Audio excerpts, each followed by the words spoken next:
O que fazer quando você pode dar um passo maior do que o chão em que pisa? O gaúcho Irineu Evangelista de Souza arriscou sem pestanejar. Em um país agrário, de mão de obra escravista, onde o único interesse do império e da elite era deixar as coisas como estavam, ele resolveu inovar toda a estrutura de trabalho e de produtos de bens e serviços no Brasil, assumindo inclusive atividades de competência do Estado. Sim, e nesse vídeo do InSem, no Insight 100 Segundos, vamos falar sobre Barão, ou Visconde de Mauá, que viveu entre 1813 e 1889. Pegando um pouco da infância dele, ele foi morar ainda criança no Rio de Janeiro e começou a trabalhar como caixeiro na loja Pereira de Almeida, que sobrevivia do tráfico de escravos. Graças à sua visão de negócios, ele conseguiu saldar uma dívida histórica do seu empregador, com uma firma de importação e exportação inglesa instalada no Brasil. Ele passou a trabalhar nessa empresa e até antes dos 20 anos de idade fez a sua primeira fortuna ao receber do governo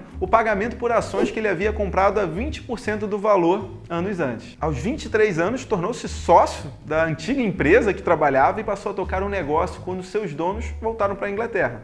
Ao visitar a terra da rainha, então vivenciando o auge da Revolução Industrial, Irineu quis implementar o mesmo sistema aqui no Brasil. Naquela época, o Barão de Mauá verificou que aqui o Brasil precisava de estradas de ferro para escoar a produção agrária para os portos, de tecnologia a vapor, de indústrias, em suma, superar as características de uma nação exclusivamente agrária e transformar-se em uma nação empreendedora, industrial, moderna. Em 1846, empregando apenas trabalhadores pagos, fundou a indústria naval brasileira, que produziu instrumentos necessários para a mecanização e automação dos engenhos de açúcar. A partir de então, implementou diversos serviços pioneiros, como a Companhia de Gás para Iluminação Pública do Rio de Janeiro, também a primeira estrada de ferro, Raiz de Souza a Petrópolis, a primeira estrada pavimentada de Petrópolis a Juiz de Fora, e implementou redes de cabos telegráficos submarinos entre o Brasil e a Europa, feito que lhe rendeu o título